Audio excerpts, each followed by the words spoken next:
December 18 திருவருகை காலம் 3ஆம் வாரம் திங்கட்கிழமை காலை புகழ் மாலை. ஆண்டவரே, எங்கள் இதழ்களை திறந்தருளும். நாங்களும் உம்மை புகழ்ந்திடுவோம்.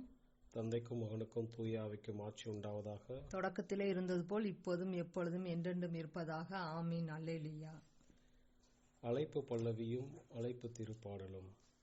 ஆண்டவர் நெருங்கி வந்துவிட்டார், வாருங்கள் அவரை நாம் போற்றுவோம். ஆண்டவர் நெருங்கி வந்துவிட்டார், வாருங்கள் அவரை நாம் போற்றுவோம். வாருங்கள் ஆண்டவரை புகழ்ந்து பாடுங்கள். நமது மீட்பின் பார்வையை போற்றி ஆர்ப்பரிங்கள். அவர் திருமுன் நன்றியுடன் செல்வோம். புகழ் பாக்களா அவரை போற்றி அகமகிழ்வோம். ஏனெனில் ஆண்டவர் மாண்புமிகு இறைவன், அனைத்து தெய்வங்களுக்கும் அனைத்திற்கும் மேலான பேரரசர். உலகின் நாள்பகுதிகள் அவர் தம் கையில் உள்ளன. மலைகளின் கொடுமுடிகளும் அவருக்கே உரியன. கடலும் அவருடையதே, அவரே அதை படைத்தார். உலர்ந்த தரையும் அவர் கைகளை உருவாக்கின. வாருங்கள் தாழ்பணிந்து அவரை தொழுவோம். நம்மை உருவாக்கிய ஆண்டவர் முன் முழந்தாள் இடுவோம். அவரே நம் கடவுள், நாமோ அவரது மேய்ச்சலின் மக்கள். நாம் அவர் பேணி காக்கும் ஆடுகள். இன்று நீங்கள் அவர் குரலுக்கு செவி கொடுத்தால் எத்தனை நலம். அன்று மெரிபாவின் பாலைநிலத்தின் மாசாவை செய்தது போல் உங்கள் இதயத்தை கடினப்படுத்திக் கொள்ளாதீர்கள்.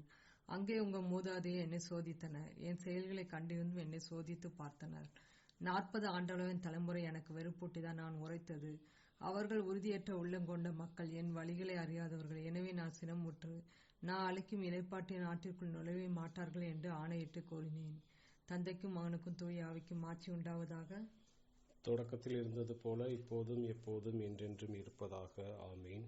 ஆண்டவர் நெருங்கி வந்துவிட்டார், வாருங்கள் அவரை நாம் போற்றுவோம். ஆண்டவர் நெருங்கி வந்துவிட்டார், வாருங்கள் அவரை நாம் போற்றுவோம். பாசுரம். கிறிஸ்து வருவதை குரல் எழுப்பி முழங்கி இறைவாக்கினர் முன்னமே இயம்பினர். இறைவனின் அருளால் மீட்படைவோம் என பறைசாற்றினரே பெருமகிழ்வுடனே. வைகறை வருவது தெளிவாகின்றது, அகமும் மகிழ்ந்து அக்களிக்கின்றது. மகிமை வாழ்வை முன்னறிவிக்கும் தகைசால் குரலொலி இனிதே இசைக்கின்றது. இயேசுவின் முதலாம் வருகை இதுவே. நீசரை தண்டிக்க அவர் வரவில்லை, காலிடறி தவறிய ஆட்டினை தேடவும் கரிசனையாய் புண்களை ஆற்றவும் வந்தார். ஆயினும் அவரே மீண்டும் வருவார், வாயிலில் நிற்பார் என்பதை முன்னுணர்த்தும் தூயவர்க்கெல்லாம் மணிமுடி சூட்டி தூய விண்ணரசை நிலைநாட்டிட வருவார்.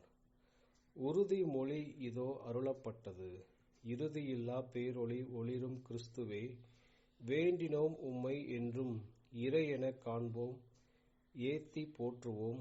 ஆமேன். இதோ ஆண்டவர் இவ்வுலக அரசர்களின் அரசர் வரவிருக்கிறார். அவரை எதிர்கொள்ள தயாராய் இருப்போர் நற்பேறு பெற்றோர். இதோ ஆண்டவர் இவ்வுலக அரசர்களின் அரசர் வரவிருக்கிறார். அவரை எதிர்கொள்ள தயாராய் இருப்போர் நற்பேறு பெற்றோர். வான் படைகளின் ஆண்டவரே, உமது உறைவிடம் எத்துணை அருமையானது. என் ஆன்மா ஆண்டவரின் கோவில் முற்றங்களுக்காக ஏங்கி தவிக்கின்றது.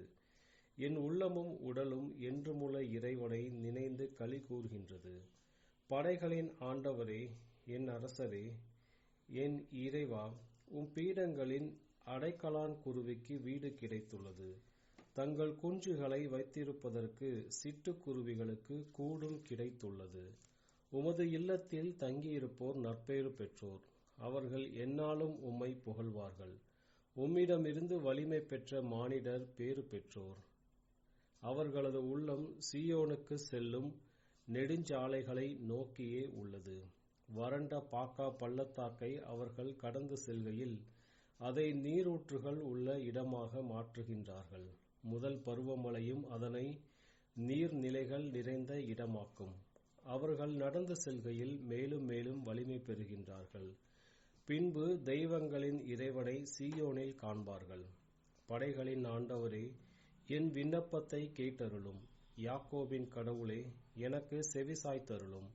எங்கள் கேடயமாகிய கடவுளே, கண்ணோக்கும்.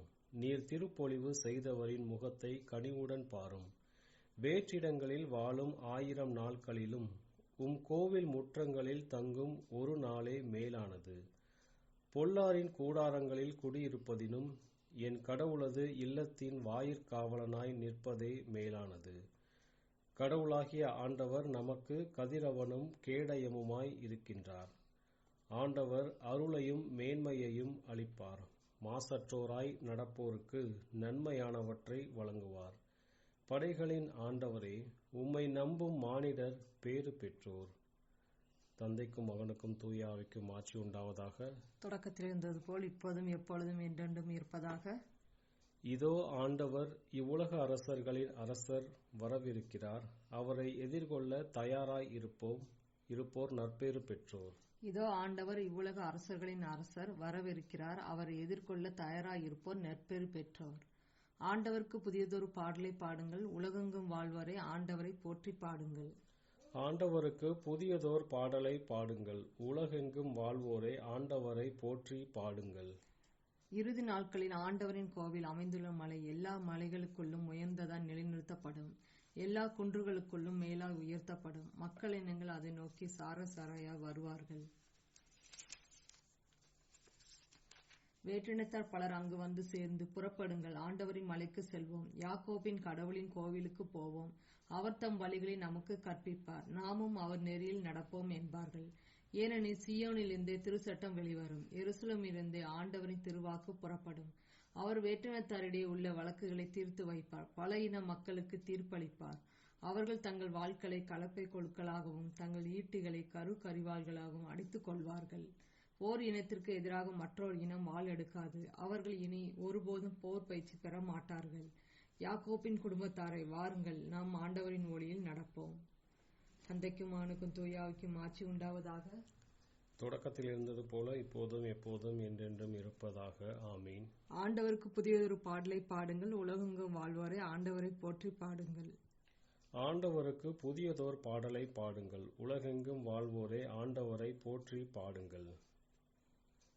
மானிட மகன் வரும்போது உலகில் நம்பிக்கையை காண்பாரோ? மானிட மகன் வரும்போது உலகில் நம்பிக்கையை காண்பாரோ? ஆண்டவருக்கு புதியதோர் பாடல் பாடுங்கள். உலகெங்கும் வாழ்வோரே ஆண்டவரை போற்றி பாடுங்கள். ஆண்டவரை போற்றி பாடுங்கள். அவர் பெயரை வாழ்த்துங்கள்.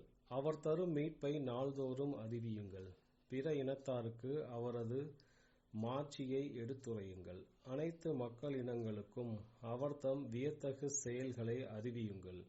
ஏனெனில் ஆண்டவர் மாட்சிமிக்கவர், பெரிதும் போற்றத்தக்கவர், தெய்வங்கள் அனைத்திற்கும் மேலாக அஞ்சுதற்கு உரியவர். மக்கள் இனங்களின் தெய்வங்கள் அனைத்தும் வெறும் சிலைகளே. ஆண்டவரோ விண்ணுலகை படைத்தவர். மாட்சியும் புகழ்ச்சியும் அவர் திருமுன் உள்ளன. ஆற்றலும் எழிலும் அவரது திருத்தலத்தில் உள்ளன. மக்கள் இனங்களின் குடும்பங்களே, மாட்சியையும் ஆற்றலையும் ஆண்டவருக்கே சாற்றுங்கள். ஆண்டவரின் பெயருக்குரிய மாட்சியை அவருக்கு சாற்றுங்கள். தானிய படையல்களுடன் கோவில் முற்றங்களுக்குள் செல்லுங்கள். தூய கோலத்துடன் ஆண்டவரை வழிபடுங்கள். உலகெங்கும் வாழ்வோரே அவர் திருமுன் நடுங்குங்கள். வேற்றினத்தாரிடையே கூறுங்கள், ஆண்டவரே ஆட்சி செய்கின்றார். பூவுலகு உறுதியாக நிலைநிறுத்தப்பட்டுள்ளது, அது அசைவுறாது. அவர் மக்கள் இனங்களை நீதி வலுவாது தீர்ப்பிடுவார் என்று வேற்றினத்தாரிடையே கூறுங்கள். விண்ணுலகம் மகிழ்வதாக, மண்ணுலகம் களி கூறுவதாக. கடலும் அதில் நிறைந்துள்ளனவும் முழங்கட்டும், வயல்வெளியும் அதில் உள்ள அனைத்தும் களி கூறட்டும். அப்பொழுது காட்டில் உள்ள அனைத்து மரங்களும் அவர் திருமுன் களிப்புடன் பாடும்.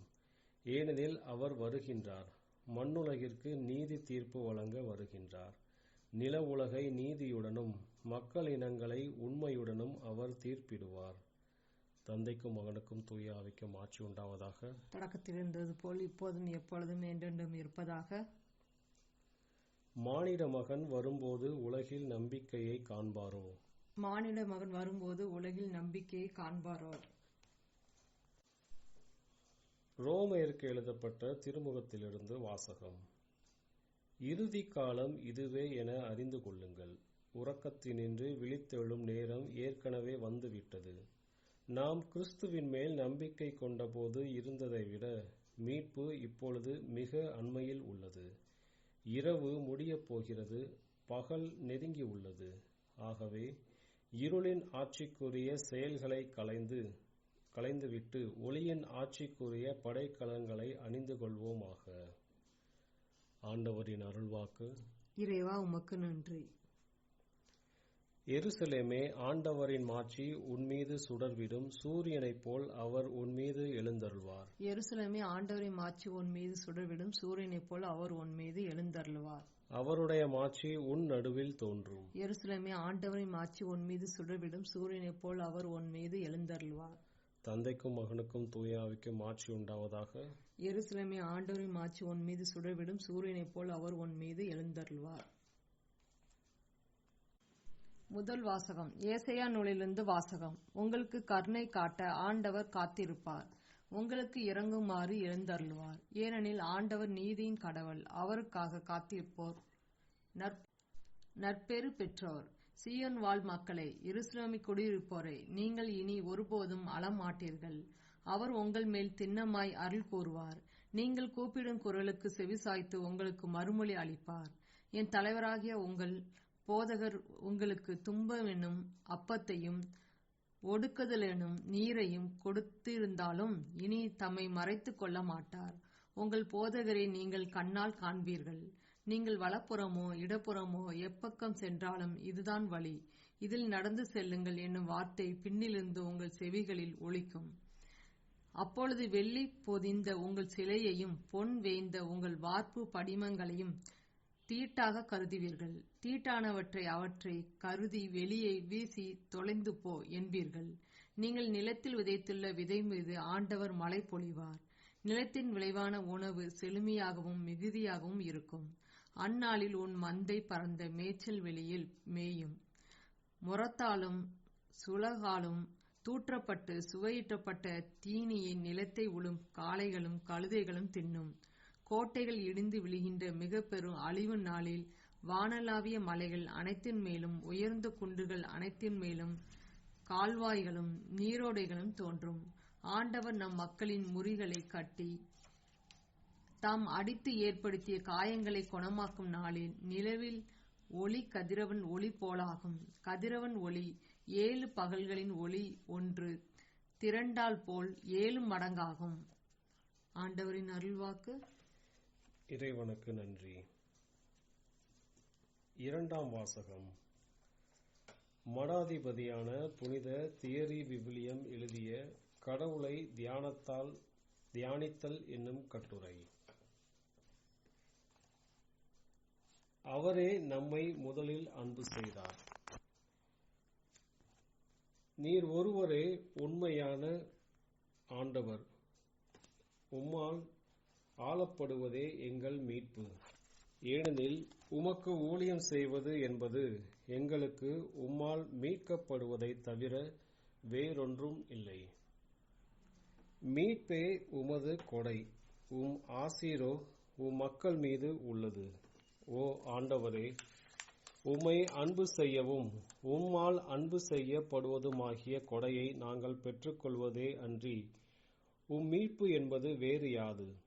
ஆகவேதான் உம் வலப்பக்கம் இருக்கும் மகனை உண்மையாகவே பலப்படுத்திய மனிதனை இயேசு, அதாவது மீட்பர் என்று அழைக்க சித்தமானீர். ஏனெனில் தம் மக்களை அவர்களது பாவங்களினின்று அவர் மீட்பார். இவரால் அன்றி வேறு எவராலும் மீட்பு இல்லை.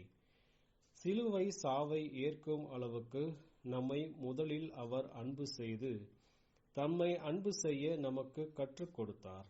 இறுதி வரைக்கும் முதலில் நம்மை அன்பு செய்த அவர் மிக பிரியமாக நம்மை பற்றி கொண்டு நம்மை அன்பு செய்து தம்மை அன்பு செய்ய நம்மை தூண்டினார். காரணம் இதுவே என்பது தெளிவு. நாங்கள் உம்மை அன்பு செய்ய வேண்டி நீரே எங்களை முதலில் அன்பு செய்தீர். மேலும் எங்கள் அன்பு உமக்கு தேவை என்பதால் அல்ல, மாறாக உம்மை அன்பு செய்யாமல் நாங்கள் எவ்வாறு இருக்க வேண்டும் என நீர் படைத்தீரோ அவ்வாறு நாங்கள் இருக்க முடியாது. இப்படி இருக்க பல வகைகளில் பல காலங்களில் இறைவாக்கினர்கள் வழியாக எங்கள் தந்தையர்களிடம் நீர் பேசினீர். கடைசி நாட்களாகிய இப்போது விண்ணகத்தினை நிறுவியவரும் அதனின் எல்லா வல்லமையையும் தன் வாயினின்று வரும் மூச்சினால் கொண்டிருப்பவரும் உமது வார்த்தையுமான மகனில் எங்களோடு பேசினீர். ஏனெனில் நீர் எவ்வளவாய் எவ்விதமாய் எங்களை அன்பு செய்தீர் என்பதை பகலின் ஒளிக்கு கொணர உம்மகனில் இங்கனம் பேசினீர். ஏனெனில் உம்மகன் என்றும் பாராமல் அவரை எம் அனைவருக்காகவும் கையளித்தீர். ஆம், அவரே எங்களை அன்பு செய்து எங்களுக்கு தம்மை கையளித்தார். ஆண்டவரே, இதுவே எங்களுக்கும் நீர் தரும் வார்த்தை. இதுவே எல்லாம் வல்ல உம்முடைய செய்தி. அனைத்துமே நள்ளிரவின் அமைதியில் இருக்கும்போது, அதாவது அவை தவற்றின் ஆழத்தில் இருக்கும்போது, தவற்றின் கடுமையான எதிர்ப்பாளரும் மென்மையான அன்பின் அப்போஸ்தலருமான அவர் அரச அரியணையிலிருந்து வருவார். மேலும் இவ்வுலகில் அவர் செய்தது அனைத்தும், பேசியது அனைத்தும், இன்னும் அவர் வாங்கிய நிந்தையும், அவர் மீது துப்பப்பட்ட எச்சில்களும், வாங்கிய அடிகளும், சிலுவையும், கல்லறையும், இவை யாவும் உம்மை அன்பு செய்வதற்காக எங்களை தூண்டும் பொருட்டு உமது மகனில் நீர் எங்களோடு பேசியது. அன்பினால் எங்களுக்கு வேண்டுகோள் விடுத்து உம்மீது எம் அன்பை கிளர்ந்தெழ செய்வது. ஏனென்றால் நீர் இவற்றை படைத்ததால் என் ஆண்டவரை மனிதர்களின் இதயங்களில் இந்த நிலையை நிர்பந்தம் செய்ய முடியாது. மாறாக அவர்களிடமிருந்து அது வருவிக்கப்பட வேண்டும். ஏனெனில் எங்கு நிர்பந்தம் உள்ளதோ அங்கு சுதந்திரம் இல்லை. எங்கு சுதந்திரம் குறைகின்றதோ அங்கு ஏற்புடைமையும் குறைகின்றது என்ற காரணத்திற்காகவே இதை நீர் செய்தீர். நீர் உமது கொடையை தந்திராவிடில் நாங்கள் உம்மை அன்பு செய்திருக்க முடியாது. உம்மை நாங்கள் அன்பு செய்திராவிடில் நாங்கள் நீதியோடு மீட்கப்பட்டிருக்க மாட்டோம். ஆகவே நாங்கள் உம்மை அன்பு செய்ய வேண்டும் என நீர் சித்தமானீர். எனவே ஆண்டவரே, உமது அன்பின் அப்போஸ்தலர் கூறுவது போலவும் நாங்களும் முன்பு ஏற்கனவே கூறியது போலவும் நீரே எங்களை முதலில் அன்பு செய்தீர். மேலும் உம்மை நேசிப்பவர்கள் அனைவரையும் நீரே முதலில் நேசிக்கிறீர். இப்போது எங்களில் நீர் விதைத்த அன்பினால் உம்மை பற்றிக் கொண்டு உம்மிடம் பிரியமாய் இருக்கிறோம். ஆனால் நீரோ உன்னதத்தின் நன்மை, இறுதியான நன்மைத்தனம் உமது அன்பே, உமது நன்மைத்தனம். தந்தை மகனிடமிருந்து வரும் தூய ஆவி படைப்பின் துவக்கத்திலிருந்து தண்ணீர் மீது அசைவாடிக் கொண்டிருந்தவர் இவரே. அதாவது மனிதர்களின் ஆட்டம் காணும் மனங்களின் மீது அசைந்து கொண்டிருக்கிறார். எல்லோருக்கும் தம்மையே அளித்து அனைவரையும் தம்மிடம் ஈர்த்து கொண்டிருக்கிறார். மேலும் தம் தூண்டுதலினாலும் தூய மூச்சினாலும் நம்மை தீமைகளிலிருந்து பாதுகாத்து நம் தேவைகளில் பராமரித்து கடவுளோடு நம்மையும் நம்மோடு கடவுளையும் ஒன்றிக்கின்றார். மடாதிபதியான புனித தியரி வில்லியம் எழுதிய கடவுளை தியானித்தல் என்னும் கட்டுரை. இன்றைய நற்செய்தி வாசகம். மத்தேயு எழுதிய தூய நற்செய்தியிலிருந்து வாசகம். இயேசு கிறிஸ்துவின் பிறப்பையொட்டிய நிகழ்ச்சிகள். அவருடைய தாய் கன்னி மரியாவுக்கும் யோசேப்புக்கும் திருமணம் ஒப்பந்தம் செய்யப்பட்டிருந்தது. அவர்கள் கூடி வாழும் முன் மரியா கருவுற்றிருந்தது தெரிய வந்தது. மரியா தூய ஆவியால் கருவுற்றிருந்தார். மரியாவின் கணவர் யோசேப்பு நேர்மையாளர். அவர் மரியாவை இகழ்ச்சிக்கு உள்ளாக்க விரும்பாமல் மறைவாக விலக்கிவிட திட்டமிட்டார். அவர் இவ்வாறு சிந்தித்துக் கொண்டிருக்கும் போது ஆண்டவரின் தூதர் அவருக்கு கனவில் தோன்றி, யோசேப்பே, தாவீதின் மகனே, உம் மனைவி மரியாவை ஏற்றுக்கொள்ள அஞ்ச வேண்டாம். ஏனெனில் அவர் கருவுற்றிருப்பது தூய ஆவியால்தான். மரியா ஒரு மகனை பெற்றெடுப்பார். அவருக்கு இயேசு என பெயரிடுவீர். ஏனெனில் அவர் தம் மக்களை அவர்களுடைய பாவங்களிலிருந்து மீட்பார் என்றார். இதோ கன்னி கருவுற்று ஓர் ஆண்மகவை பெற்றெடுப்பார். அக்குழந்தைக்கு இம்மானுவேல் என பெயரிடுவர் என்று இறைவாக்கினர் வாயிலாக ஆண்டவர் உரைத்தது நிறைவேறவே இவையாவும் நிகழ்ந்தன. இம்மானுவேல் என்றால் கடவுள் நம்முடன் இருக்கிறார் என்பது பொருள். யோசேப்பு தூக்கத்திலிருந்து விழித்தெழுந்து ஆண்டவரின் தூதர் தமக்கு பணித்தவாறே தம் மனைவியை ஏற்றுக்கொண்டார். ஆண்டவரின் அருள்வாக்கு. கிறிஸ்துவே உமக்கு புகழ். செக்கரியாவின் பாடலும் முன்மொழியும். விழிப்பாருங்கள், ஆண்டவர் நெருங்கி வந்து விட்டார். வெளிப்பாயிருங்கள், ஆண்டவர் நெருங்கி வந்துவிட்டார். இஸ்ரேலின் கடவுளாகிய ஆண்டவரை போற்றுவோம், ஏனெனில் அவர் தம் மக்களை தேடி வந்து விடுவித்தருளினார். தம் தூய இறைவாக்கின வாயினால் தொடக்கம் முதல் அவர் மொழிந்தபடியே அவர் தம் ஊழியராகிய தாவீதின் குடும்பத்தில் வல்லமையுடைய மீட்பர் ஒருவர் நமக்காக தோன்ற செய்தார். நம் பகருடைந்து நம்மை வெறுப்பார் அனைவரும் பிடிந்து நம்மை மீட்பார். அவர் நம் மூதாதையருக்கு இரக்கம் காட்டி தம் தூய உடன்படிக்கை நம் தந்தையாகிய ஆபிரகாமுக்கு அவரிட்ட ஆணையை நிறைவேற்ற நினைவு கூர்ந்தார். இவ்வாறு நாம் பகைவரின் பிடியிலிருந்து விடுவிக்கப்பட்டு தூய்மையோடும் நேர்மையோடும் வாழ்நாள் எல்லாம் அச்சமின்றி அவர் திருமுன் பணி செய்யுமாறு வழிவகுத்தார். குழந்தா, நீ உன்னத கடவுளின் இறைவாக்கினர் எனப்படுவாய், ஏனெனில் பாவ மன்னிப்பால் வரும் மீட்பை அவர் தம் மக்களுக்கு அறிவித்து ஆண்டவருக்கான வழியை செம்மைப்படுத்த முன்னே செல்வார். இருளிலும் இறப்பின் பிடியில் இருப்போருக்கு ஒளி தரவும், நம்முடைய கால்களை அமைதி வழியில் நடக்க செய்யவும் நம் கடவுளின் பரிவுள்ளத்தாலும் இரக்கத்தாலும் விண்ணிலிருந்து விடியல் நம்மை தேடி வருகிறது. தந்தைக்கும் மகனுக்கும் தூய ஆவிக்கும் ஆட்சி உண்டாவதாக. தொடக்கத்தில் இருந்தது போல இப்போதும் எப்போதும் என்றென்றும் இருப்பதாக. ஆமீன். விழிப்பாயிருங்கள், ஆண்டவர் நெருங்கி வந்து விட்டார். விழிப்பாயிருங்கள், ஆண்டவர் நெருங்கி வந்துவிட்டார். மன்றாட்டுகள். உறக்கத்திலிருந்து நாம் விழித்தெழும் காலம் இதுவே. முன்பு நாம் எதிர்பார்த்திருந்ததை விட மீட்பு அண்மையில் உள்ளது. ஒளியின் தந்தாய், உம்மை புகழ்கின்றோம். கிறிஸ்து வரும் நாள் நெருங்கிவிட்டது. இன்று நாம் கொண்டாடும் நற்கருணை வழிபாட்டில் அவரை நம்பிக்கையுடனும் மகிழ்ச்சியுடனும் எதிர்நோக்குவோம். ஒளியின் தந்தாய், உம்மை புகழ்கின்றோம். இன்றைய இறைவாக்குகள் மகனின் வருகையை முன் அறிவிப்பதாய் இருக்கட்டும். உமது வார்த்தை எங்கள் உள்ளங்களையும் இதயங்களையும் தொட செய்யும். ஒளியின் தந்தாய், உம்மை புகழ்கின்றோம். மகனின் உடலையும் இரத்தத்தையும் நாங்கள் உட்கொள்ளுகிறோம். உமது அன்பினால் எங்களை குணப்படுத்தி புதுப்பித்தருளும். ஒளியின் தந்தாய், உம்மை புகழ்கின்றோம்.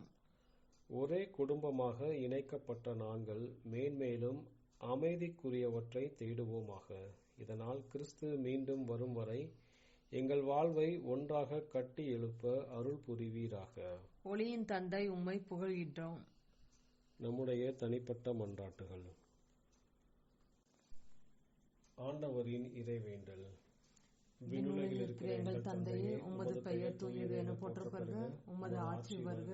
உமது திருவுளம் விண்ணுலகில் நிறைவேறுவது போல மண்ணுலகில் நிறைவேறுக. எங்கள் அன்றாட உணவை இன்று எங்களுக்கு தாரும். எங்களுக்கு எதிராக குற்றம் செய்வோரை நாங்கள் மன்னிப்பது போல எங்கள் குற்றங்களை மன்னியும். எங்களை சோதனைக்கு உட்படுத்தாது, தீமையிலிருந்து எங்களை விடுவித்தரலாம். கிறிஸ்துவின் சமாதானம் உம் ஆன்மாவோடு இருப்பதாக. இறுதி மன்றாட்டு. எல்லாம் வல்ல கடவுளே, நெடுங்காலமாக எதிர்பார்க்கப்பட்ட புதிதாய் பிறந்த உம் மகனின் வருகையால் பாவத்தின் பழைய அடிமைத்தலையிலிருந்து எங்களை விடுவித்தருளும். உம்மோடு தூய ஆவியின் ஒன்றிப்பில் இறைவனாய் என்றென்றும் வாழ்ந்து ஆட்சி செய்கின்ற எங்கள் ஆண்டவரும் உமது திருமகனுமாகிய இயேசு கிறிஸ்து வழியாக உம்மை மன்றாடுகிறோம். ஆமீன். ஆண்டவர் நம்மை ஆசீர்வதித்து தீமையில் அனைத்திருந்தும் பாதுகாத்து நிலை வாழ்வுக்கு அழைத்துச் செல்வாராக. ஆமீன்.